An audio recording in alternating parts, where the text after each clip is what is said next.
La luz solar y las plantas. La alquimia de la vida. La fuente de energía para impulsar el mundo natural. Y la naturaleza emplea esa energía de la forma más eficiente posible. Todas las criaturas han sido configuradas por la selección natural para la economía. Todas las criaturas, excepto una. Cuando los humanos desvelaron el secreto del fuego, desataron energía suficiente para liberarnos de las restricciones naturales. Una energía que estimuló una serie de revoluciones. La Edad de Bronce, la Edad de Hierro, la Era de la Industria. La revolución industrial cambió nuestra forma de vivir, produciendo energía y materiales en cantidades que antes nunca habíamos tenido, pero ¿a qué precio para nuestro planeta?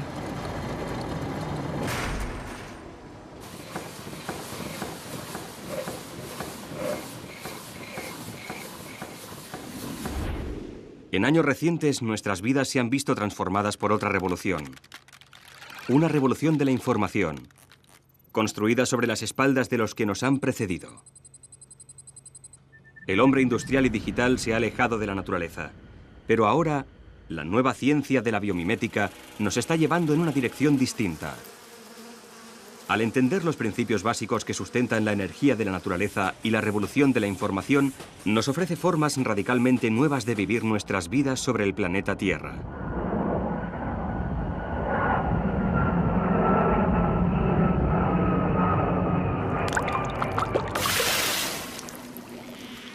Tecnología natural.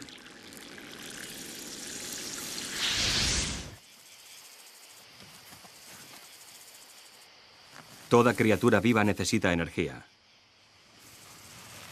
Y afortunadamente el mundo está lleno de fuentes de energía renovable. La comida, que existe en una inmensa variedad de formas y tamaños. Pero el auténtico desafío es encontrar alimentos sin convertirse uno mismo en comida.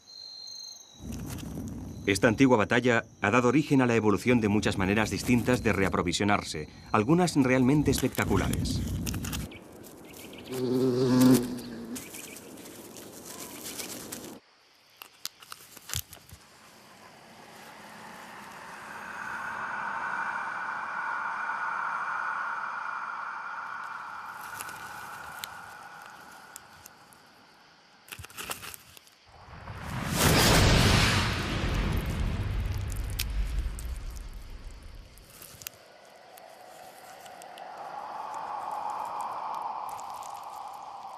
El poder de la vida.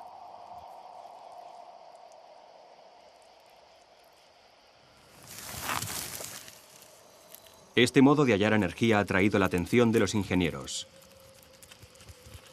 ¿Y si los robots pudieran hacer lo mismo? Pero de momento aún no debemos temer por nuestros hijos y mascotas. El Ecobot no puede igualar las habilidades perfeccionadas por millones de años de evolución, pero sí obtiene su energía de la misma manera, digiriendo moscas. Aún no puede cazarlas, aunque la próxima versión lo hará. Hay que darle de comer moscas muertas que se digieren en una célula energética microbiana especial.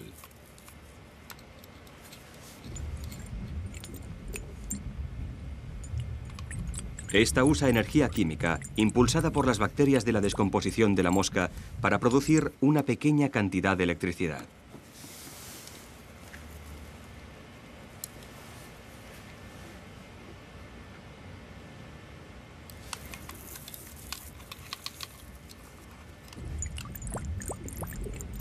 Pero incluso después de una copiosa comida a base de moscas, no produce mucha electricidad. El Ecobot tiene que quedarse quieto varios minutos digiriendo su alimento antes de haber acumulado energía suficiente para desplazarse un par de centímetros. Y eso es todo hasta que ha digerido más mosca. Pero el sistema funciona. El Ecobot ha sido programado para moverse hacia una fuente de luz y para tomar unas cuantas medidas de prueba por el camino.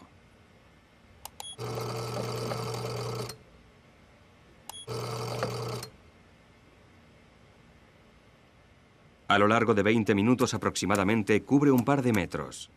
Y todo a base solo de un almuerzo de moscas.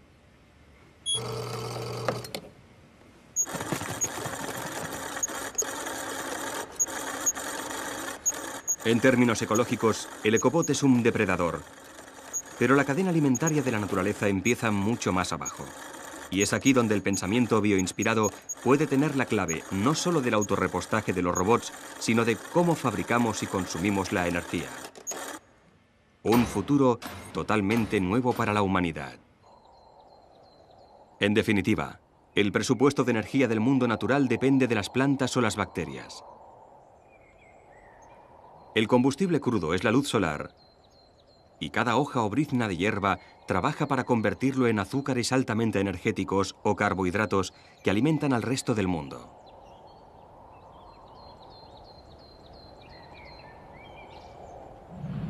Estas son las centrales eléctricas de la naturaleza. Nuestro planeta funciona a base de fotosíntesis. La fotosíntesis fomentó incluso el crecimiento de la civilización.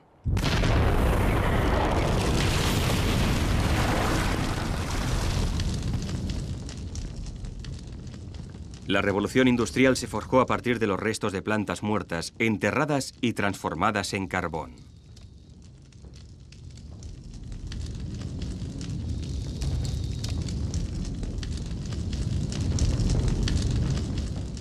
Dichas plantas atrapaban la energía del sol que calentaba la Tierra cientos de millones de años atrás.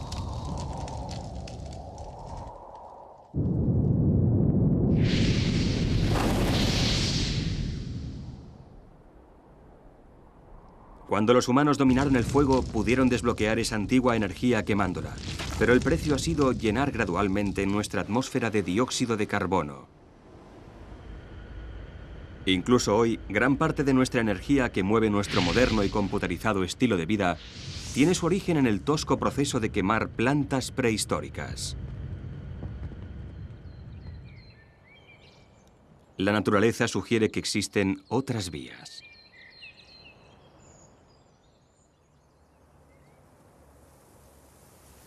Al igual que las hojas, las placas solares fabrican energía a partir de la luz solar, y la naturaleza puede contribuir a que nuestros diseños sean más eficaces. Para lograr una máxima eficacia, una placa solar tiene que absorber toda la luz posible. Y ese es también un problema al que se enfrentan los animales que necesitan ver con bajos niveles de luz. La evolución ha diseñado ojos que pueden ver en niveles de luz en los que nosotros somos ciegos. Los ojos de la mariposa nocturna absorben hasta la última pizca de luz, lo que las ayuda a orientarse en el cielo nocturno. Y lo logran gracias a un revestimiento antirreflectante que tiene en la parte exterior de los ojos. Ampliada más de 25.000 veces, la superficie del ojo está cubierta de diminutas y perfectamente espaciadas protuberancias que evitan que la luz rebote, y de ese modo aumentan la cantidad absorbida. Cosa que funciona solo gracias al exacto espaciado de las microprotuberancias. Un increíble ejemplo de nanotecnología natural. Ahora, la tecnología moderna puede imitar el logro de la naturaleza y producir una microsuperficie similar. Registradas comercialmente bajo el nombre de Moth-Eye, estas estructuras son tan pequeñas y están dispuestas con tanta precisión que el Instituto Fraunhofer de Freiburg ha tenido que desarrollar nuevas técnicas de fabricación para trabajar a esta escala. Un revestimiento sensible a la luz sobre una lámina de cristal ha sido expuesto a un preciso patrón holográfico de luz láser.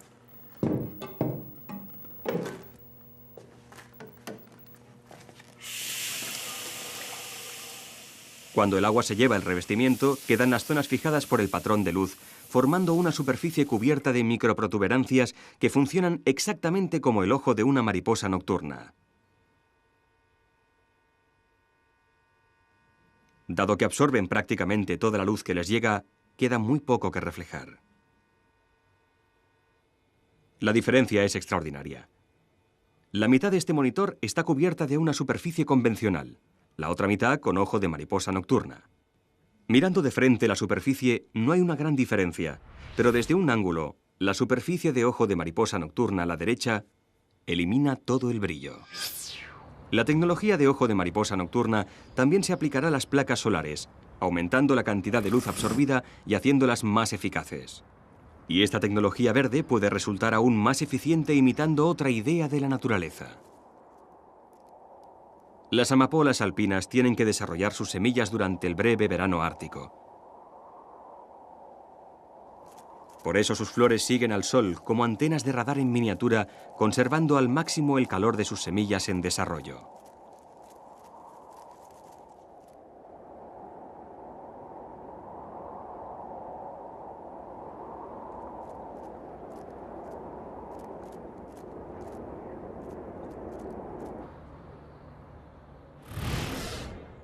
Los diseñadores de la casa Géminis, en Austria, han adoptado esta idea. Las placas solares de la casa giran para seguir al sol.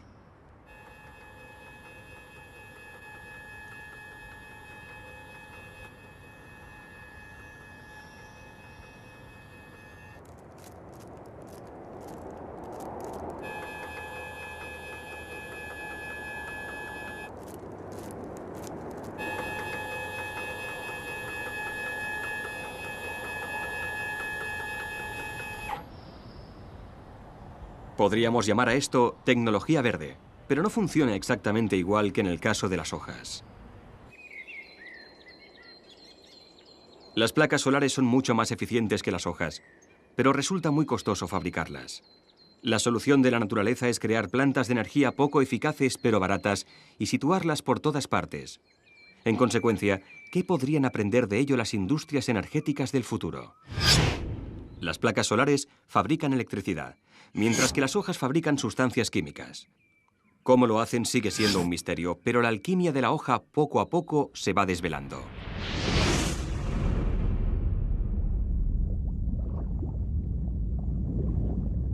Dentro de cada célula de una hoja hay minúsculas cápsulas verdes llamadas cloroplastos.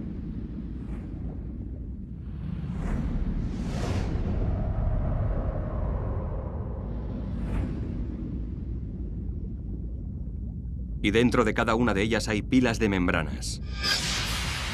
La maquinaria química unida a esas membranas es la que guarda el secreto de la fotosíntesis. La luz expulsa un electrón de una sustancia química llamada clorofila, lo que da a las hojas su color verde, y provoca una reacción en cadena que acaba con la división del agua en hidrógeno y oxígeno. El oxígeno va a parar a la atmósfera, y el hidrógeno se fusiona con el dióxido de carbono y forma un azúcar simple. Pero dicho mecanismo es tan complicado que un científico puede invertir toda su carrera en un solo paso del proceso. Sin embargo, en los últimos años han logrado fabricar una hoja artificial, o como mínimo imitar los cloroplastos con diminutas estructuras sintéticas que pueden elaborar sustancias químicas altamente energéticas a partir de la luz solar. Si esta es una visión del futuro, ¿cómo debemos usarla? Algo que las hojas artificiales pueden hacer es generar hidrógeno, el combustible limpio por excelencia. En realidad, todo el planeta, humanidad incluida, ya está impulsado por el hidrógeno. Describimos una órbita alrededor de un inmenso generador de fusión nuclear.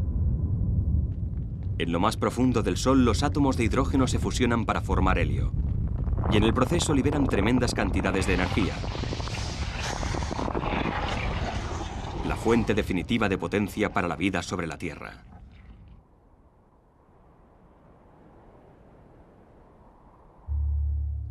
Hemos intentado imitar ese proceso, pero hasta ahora hemos progresado muy poco en la tarea de construir nuestros propios reactores de fusión nuclear.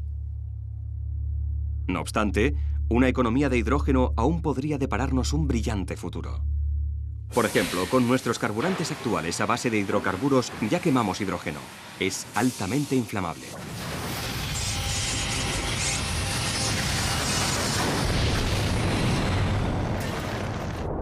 Es así como propulsamos nuestros viajes al espacio.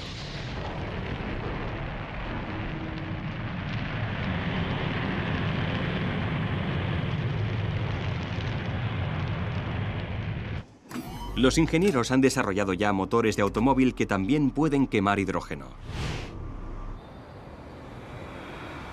Este coche es un híbrido que puede quemar gasolina corriente o, con solo pulsar un botón, quemar hidrógeno.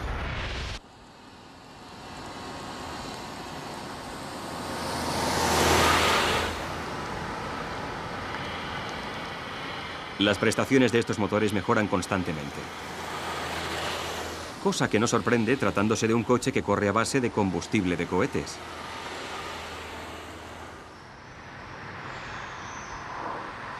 Los primeros problemas con los coches que funcionaban a base de un gas altamente inflamable que debe almacenarse a alta presión se han ido resolviendo gradualmente. Repostar parece un poco complicado, pero ahora resulta casi tan sencillo como poner gasolina.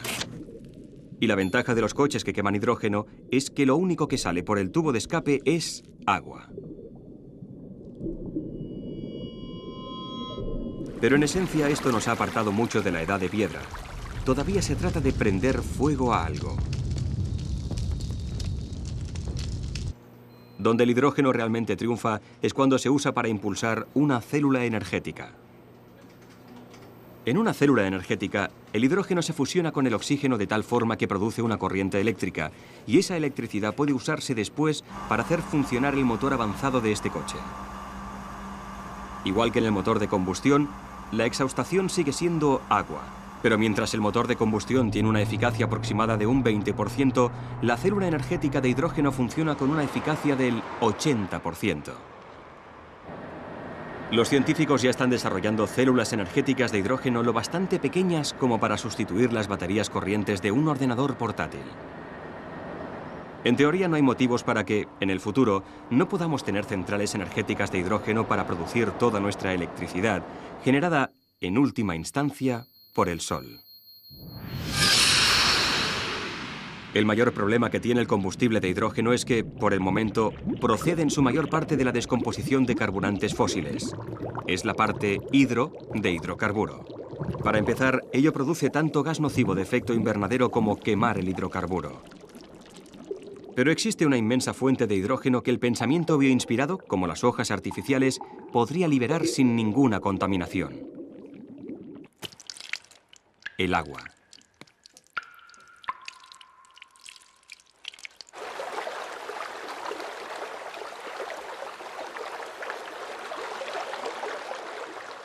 Usando solo la energía de la luz solar, podríamos extraer todo el combustible que necesitamos del agua limpia y pura. Y al emplear ese combustible, bien quemándolo o como célula energética, sencillamente produciríamos más agua. El reciclaje por excelencia.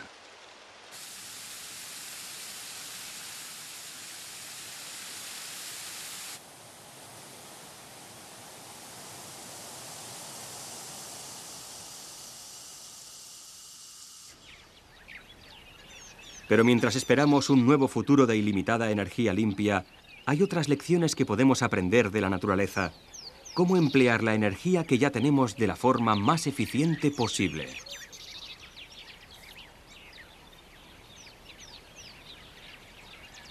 Las termitas son las maestras de obras de la naturaleza. Usan barro mezclado con saliva para construir gigantescos castillos de arcilla. Dentro de esas fortalezas, las termitas crían a su prole y en algunos casos hasta cultivan sus cosechas. Estas estructuras no solo son montículos de tierra, son construcciones muy sofisticadas. Una colonia de termitas usa tanto oxígeno y produce tanto dióxido de carbono como una vaca. Y crean mucho calor. Sin embargo, viven encerradas dentro de sus montículos, por lo que tienen que ventilar de algún modo sus construcciones. Ingenieros de la Universidad de Loughborough en el Reino Unido y biólogos de la Universidad del Estado de Nueva York han formado equipo para averiguar qué se llevan entre manos las termitas. En Namibia, muchos de estos montículos han sido modificados para permitir a los científicos monitorizar lo que hacen las termitas. Al registrar la temperatura del interior del nido, los científicos descubrieron que se mantenía constante a lo largo de todo el día. También descubrieron que las termitas pueden controlar los niveles de dióxido de carbono y la humedad, así como la temperatura. Parecen estar viviendo en un edificio perfecto con aire acondicionado.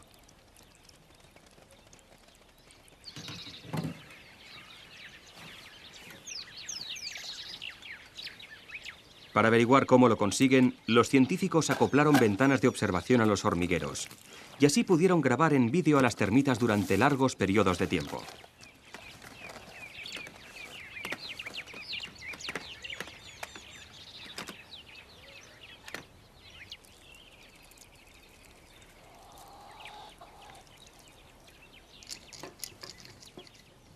Descubrieron que si inyectaban dióxido de carbono en el nido, las termitas cambiaban sus pautas de construcción, excavando diferentes trazados de túneles en todo el nido. Parece que el secreto del extraordinario aire acondicionado de las termitas reside en los finos detalles de la construcción de sus nidos. Y eso supone intentar, de algún modo, dibujar el mapa de todo un hormiguero, incluidos sus túneles más pequeños, algo que nadie había hecho hasta entonces. Para empezar, las paredes exteriores del montículo son como el cemento. Pero eso no es algo que arredre a un ingeniero.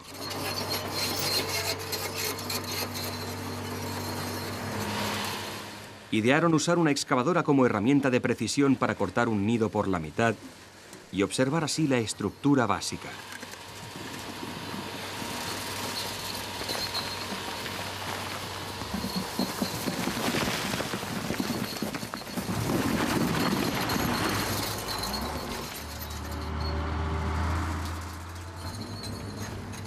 Era una ingente tarea. La torre puede alcanzar los 3 metros, pero el nido además se extiende varios metros bajo tierra.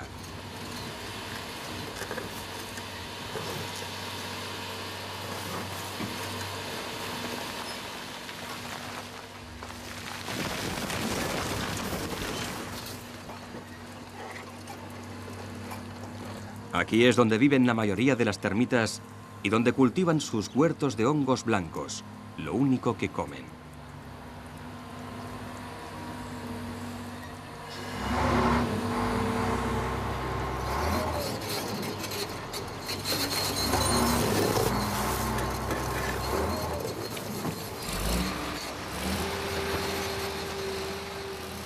Por encima de las viviendas subterráneas, la mayor parte de la mitad superior del montículo es una red de túneles vacíos.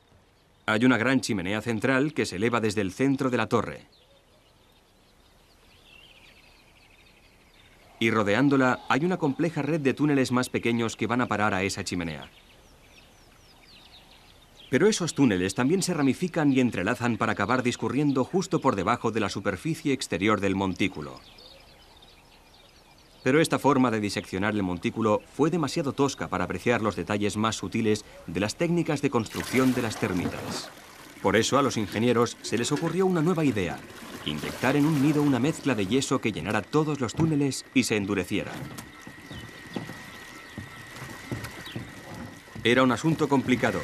La mezcla debía tener la consistencia exacta para fluir hacia el interior de los túneles y no cuajar hasta haber llenado todo el nido.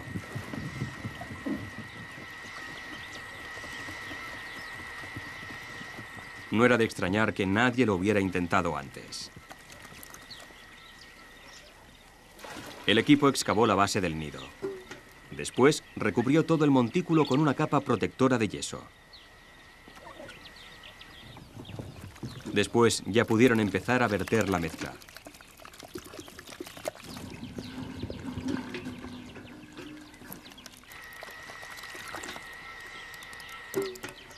De algún modo, tuvieron que calcular cuándo se habría llenado el nido.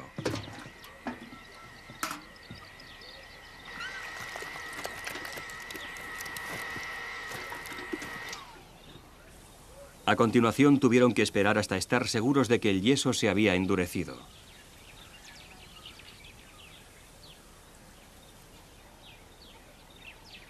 Lo único que quedaba era dejar al descubierto la estructura interna del nido, desprendiendo el barro con una manguera a alta presión y esperando que el complejo sistema de túneles perfilado por el yeso quedara intacto.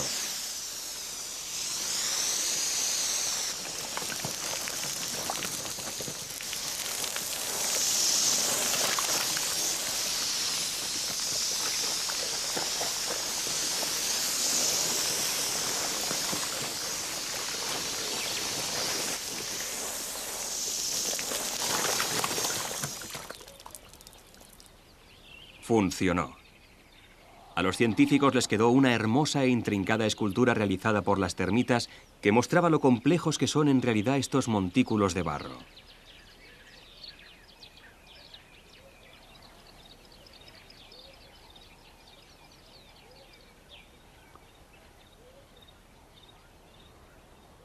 Pero aún no estaban satisfechos.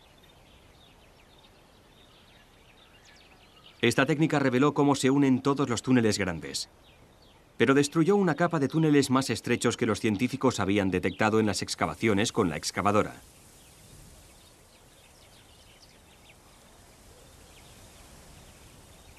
Así que descubrieron una extraordinaria forma de visualizar el montículo hasta en sus detalles más ínfimos. Construyeron el escáner de plataforma más grande del mundo sobre un montículo en el que se había inyectado yeso. La idea era cortar una capa fina de la parte superior del nido y fotografiarlo. Los túneles blancos llenos de yeso destacaban claramente.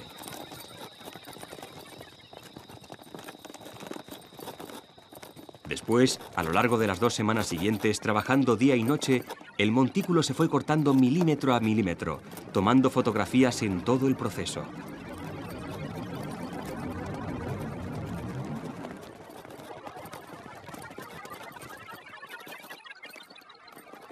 Los científicos después introdujeron la larga secuencia de fotografías en un ordenador y usando un software diseñado para juntar capas similares de una resonancia magnética, pudieron construir una imagen superpuesta del nido.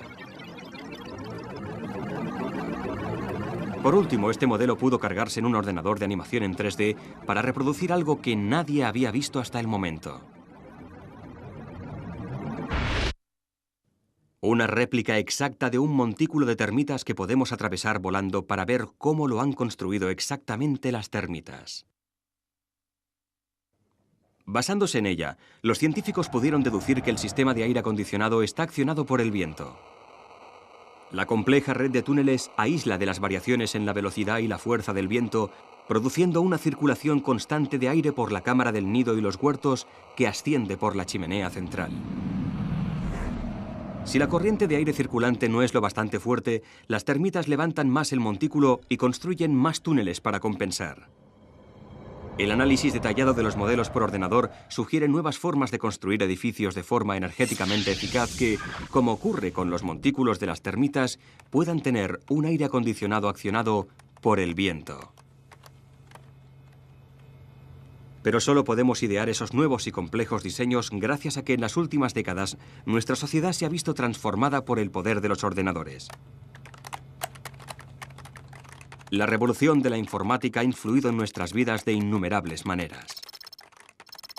Tocando unas cuantas teclas, podemos acceder al instante a ingentes cantidades de información y desde cualquier lugar del mundo, sin tener que salir de nuestros hogares.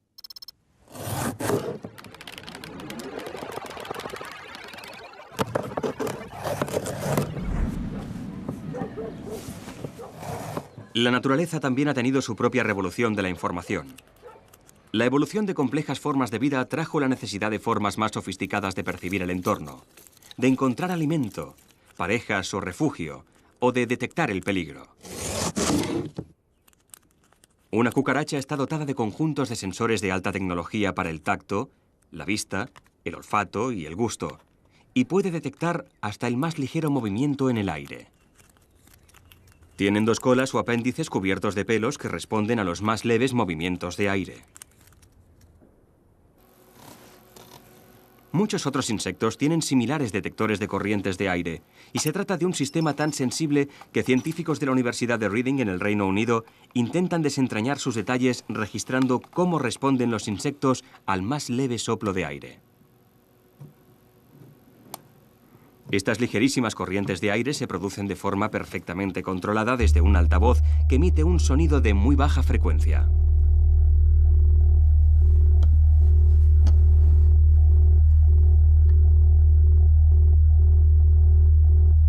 Cada uno de los pelos es montado sobre un soporte que solo permite que se curve en una dirección. Pero al tener cientos de pelos, cada uno orientado en una dirección distinta, el insecto puede señalar exactamente de dónde procede la corriente de aire, así como qué tamaño posee la criatura que puede estarla generando. Eso significa que una cucaracha puede indicar dónde está exactamente un depredador y cuándo es buena idea desplazarse.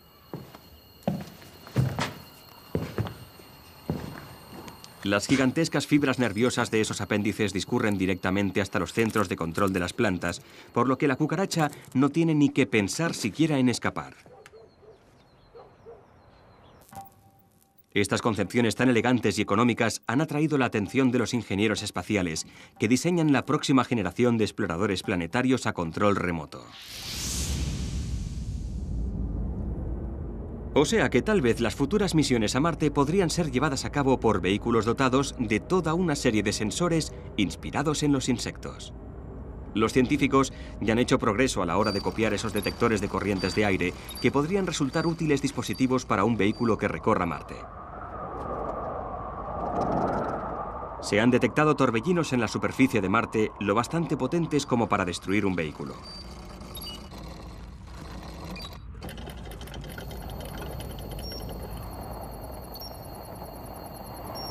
Pero si este se equipa con la capacidad de detectar la fuerza y dirección de las corrientes de aire, es posible que pueda eludir las dificultades.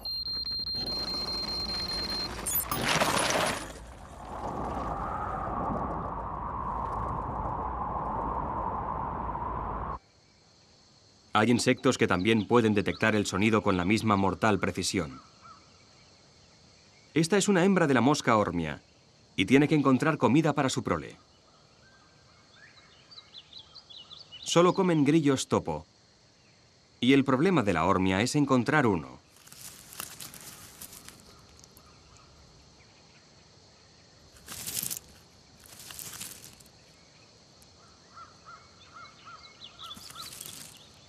Los grillos topo machos se sitúan a la entrada de sus madrigueras, a menudo con la cabeza hacia abajo, y cantan.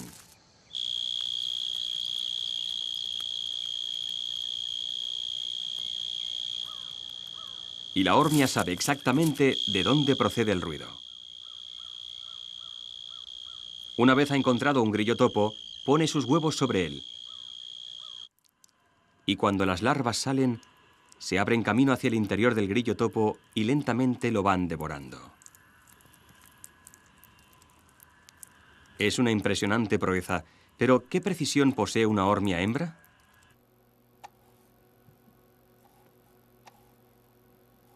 Estos científicos de la Universidad de Cornell intentan dar respuesta a esa pregunta. Una mosca hormia es bajada hasta dejarla sobre una esfera aguantada por un cojín de aire. Cuando el canto sintetizado del grillo sale de un altavoz, la mosca intenta correr hacia él, haciendo girar la esfera.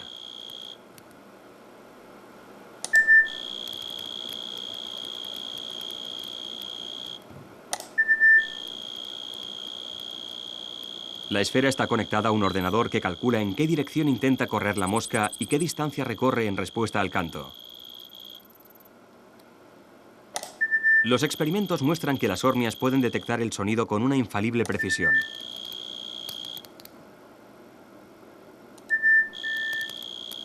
Al alternar el sonido entre dos altavoces a uno y otro lado de la mosca, no se la engaña.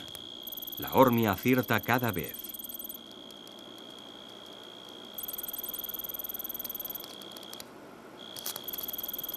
Pero, ¿cómo lo logra? Una hormia tiene unas singulares orejas escondidas debajo de la cabeza. Están compuestas por dos membranas a ambos lados de una barra rígida. El canto de un grillo topo macho hace que las membranas vibren. Pero si el sonido procede de un lado, alcanza primero a una de las dos membranas y hace que ambas vibren desfasadas.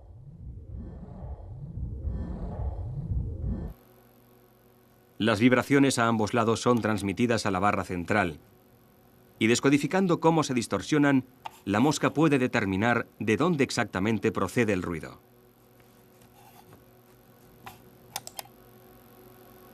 Basándose en este sofisticado sistema, los científicos han desarrollado un micrófono altamente direccional que pretende ser un importante paso hacia el diseño de audífonos.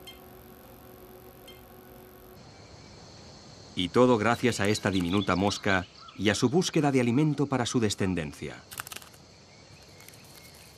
Para ser un progenitor modelo, este escarabajo del humo depende de un sensor aún más insólito. En la base del tórax tiene unas estructuras muy extrañas, órganos sensores, pero... ¿para qué?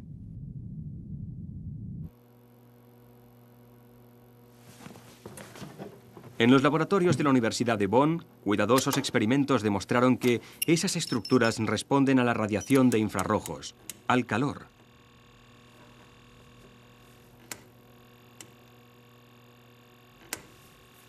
Y son altamente sensibles.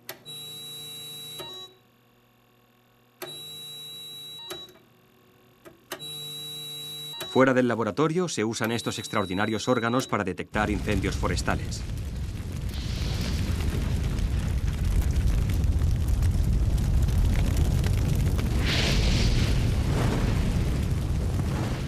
Los experimentos del laboratorio sugieren que un escarabajo puede detectar el calor de un incendio en un bosque de 10 hectáreas desde una distancia de hasta 12 kilómetros.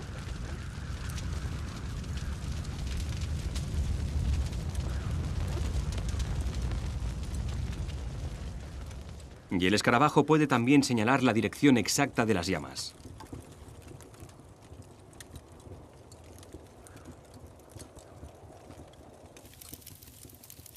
Los troncos ardiendo atraen a los escarabajos desde una amplia área, y es aquí donde encuentran a sus parejas y se aparean. Cuando sus crías eclosionan, se introducen en la madera de pino. En un pino sano, las larvas morirían y quedarían enterradas en resina, ya que esa es la defensa del árbol.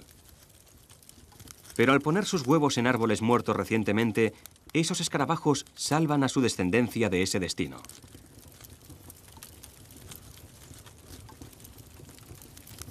Los científicos estudian ahora atentamente esta extraordinaria habilidad con la idea de aportar más eficacia a nuestros detectores de calor.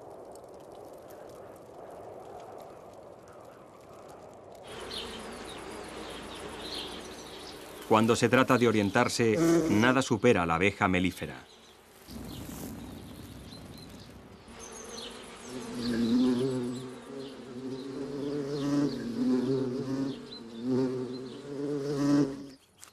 Una abeja obrera que regresa a la colmena desde una buena fuente de néctar puede recordar la distancia entre la colmena y las flores y en qué dirección está. Con esa información siempre puede encontrar de nuevo el camino de regreso. Pero también puede indicar a sus hermanas cómo encontrar las mismas flores. En esta agitada danza hay información codificada sobre la distancia y la dirección. Y todo eso tiene lugar en un cerebro más pequeño que un grano de azúcar.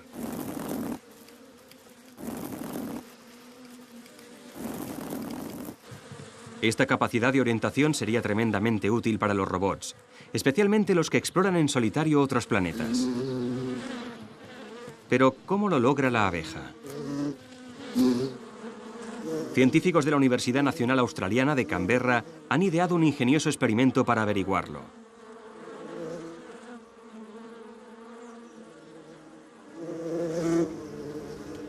Hicieron que las abejas volaran siguiendo un largo túnel jalonado de franjas negras hasta un plato de agua azucarada.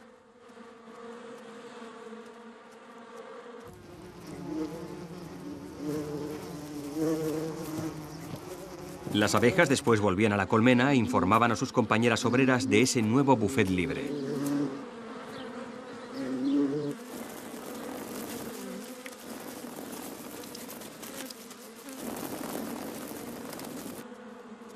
Después, los investigadores sustituyeron las franjas por otras mucho más estrechas.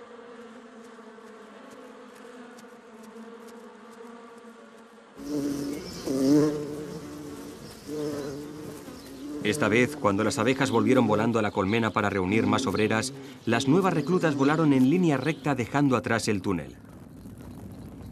Les habían indicado la distancia errónea.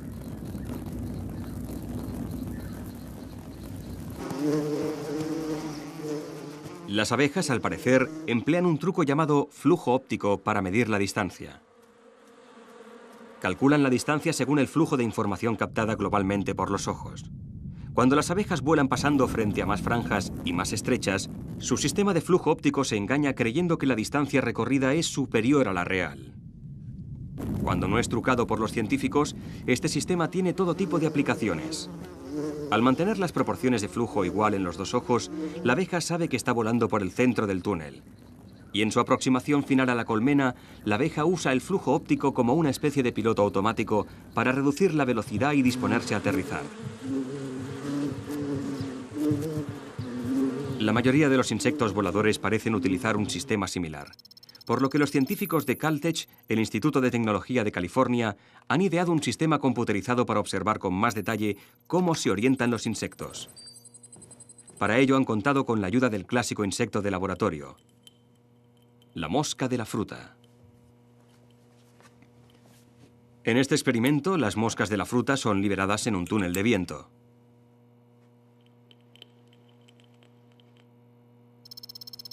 Los científicos después proyectan barras móviles en la pared del túnel de viento y sensores de infrarrojos rastrean la respuesta de cada mosca. Descubrieron que las moscas siempre se giraban para alejarse volando de ese patrón de barras divergentes. Pero entender qué ocurre exactamente supone observar con más detalle cómo responde cada mosca a un nivel individual. Por eso los científicos de Caltech construyeron una especie de simulador de vuelo de la mosca de la fruta. Una sola mosca es introducida sujeta en un cilindro que puede generar diferentes dibujos que giran alrededor de ella.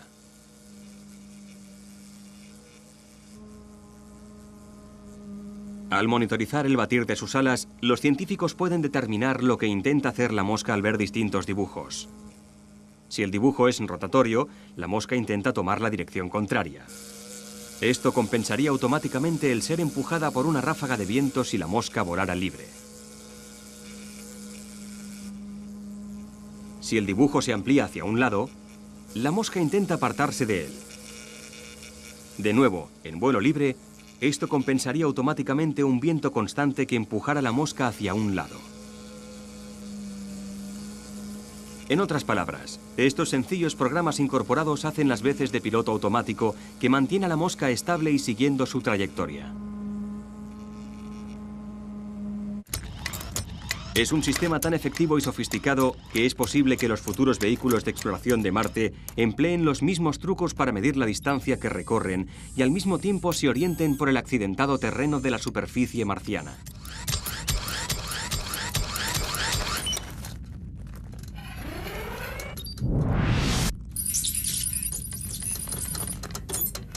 Y este no es el final de una era espacial inspirada en los insectos.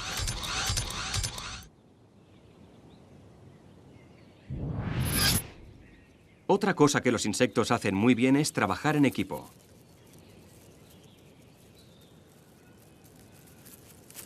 Las hormigas del bosque viven en enormes colonias que exploran el suelo del bosque alrededor de sus nidos en busca de algo lo bastante pequeño para poder comerlo.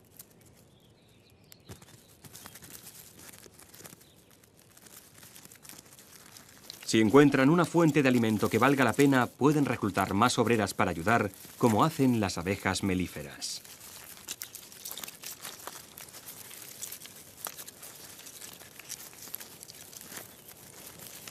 Y de nuevo en casa, las hormigas colaboran para conservar el techo de paja sobre su nido, para mantenerlo impermeable. Y al abrir y cerrar agujeros de entrada al nido, conservan la temperatura y la humedad a los niveles adecuados para el crecimiento de sus larvas. Pero ninguna hormiga tiene por sí sola un plan genial en su cabeza, una gran visión general de lo que la colonia intenta conseguir. Esta sociedad aparentemente colaboradora es el resultado de que cada hormiga sigue unas cuantas normas sencillas. Esos sencillos programas que llevan a la realización de complejas tareas ha inspirado a los diseñadores a construir robots que pueden trabajar juntos de forma similar. Estos robots de la Universidad del Oeste de Inglaterra han sido diseñados para poner a prueba esas ideas. Pueden recoger discos, trasladarlos y soltarlos.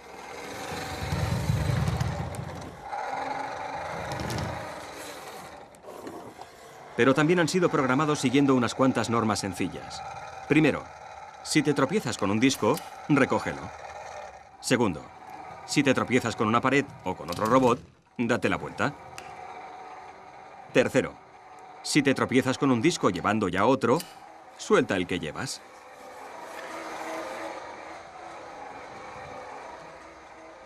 Coloquen una docena de robots programados según esas reglas en un espacio con discos dispersos y ocurrirá algo extraño.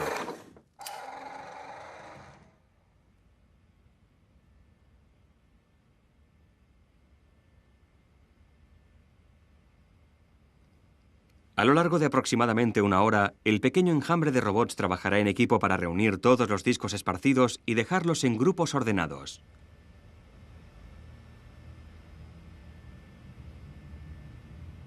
Así que, ¿podemos fabricar ya enjambres mecánicos? ¿Una colonia artificial de hormigas?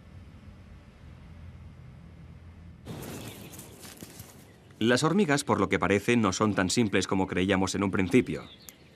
Pero estas nuevas capas de la sociedad de las hormigas han sido descubiertas gracias a un largo y minucioso estudio, marcando y siguiendo a las hormigas una a una durante largos periodos de tiempo, a medida que la fortuna de la colonia aumenta y disminuye.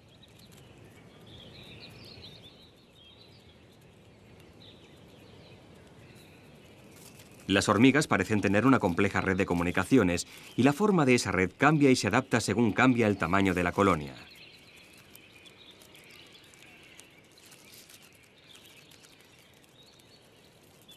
Las hormigas hacen mucho más que seguir reglas sencillas. De hecho, cada hormiga tiene su propio carácter. Estos investigadores de Rusia pasaron tanto tiempo siguiendo a hormigas concretas que podían reconocerlas por sus diferentes personalidades, aun cuando sus marcas de pintura se habían borrado. O sea, que estas complejas colonias funcionan, no solo porque cada hormiga está preprogramada con ciertas reglas, sino porque las hormigas pueden comunicarse entre ellas y adaptar esas reglas en consecuencia. Y eso es lo que ha hecho pensar a los diseñadores de robots.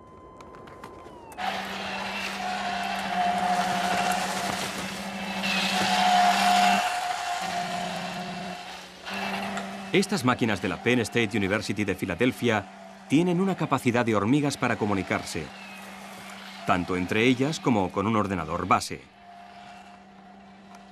Se les ha pedido que registren un área de terreno, pero sin registrar la misma parcela 2 veces.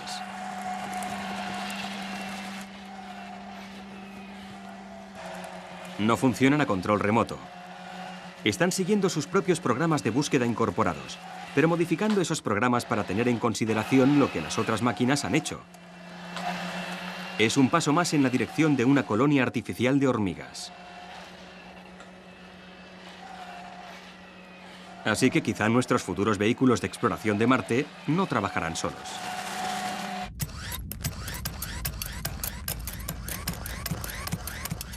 Piensen en la mayor efectividad que se podría lograr en la búsqueda de vida en Marte si pudiéramos soltar un enjambre de vehículos sobre la superficie, cada uno de ellos comunicándose con los demás y coordinando su actuación como hormigas extraterrestres.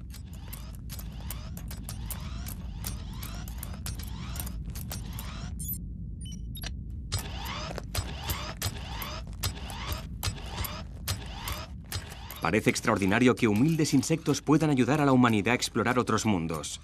Pero un mundo cada vez mayor de científicos se está dando cuenta de que la naturaleza puede hacer mucho más que eso.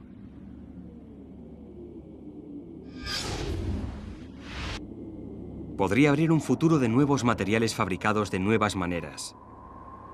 Podría configurar nuestra fabricación y consumo de energía. En resumen, podría transformar nuestra vida sobre el planeta Tierra.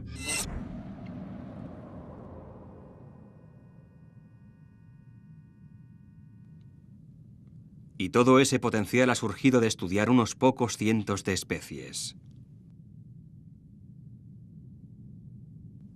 Sin embargo, existen decenas de millones de especies y todas y cada una guardan secretos que están aún por desvelar.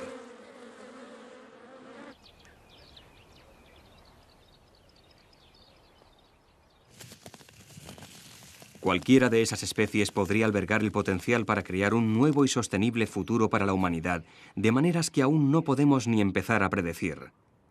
Las posibilidades son ilimitadas. La diversidad de la vida sobre la Tierra es el mayor recurso de la humanidad. Y sin embargo está desapareciendo a un ritmo que en el pasado solo puede compararse a unos pocos desastres naturales con proporciones de cataclismo. Pero esta última extinción en masa la causamos nosotros. Las criaturas que más podrían beneficiarse de 4.000 millones de años de exuberancia biológica. Es como quemar la mayor biblioteca de investigación del planeta. Fue la evolución de nuestras mentes inteligentes lo que causó esos problemas, y ahora la misma inteligencia está viendo un nuevo valor en la naturaleza.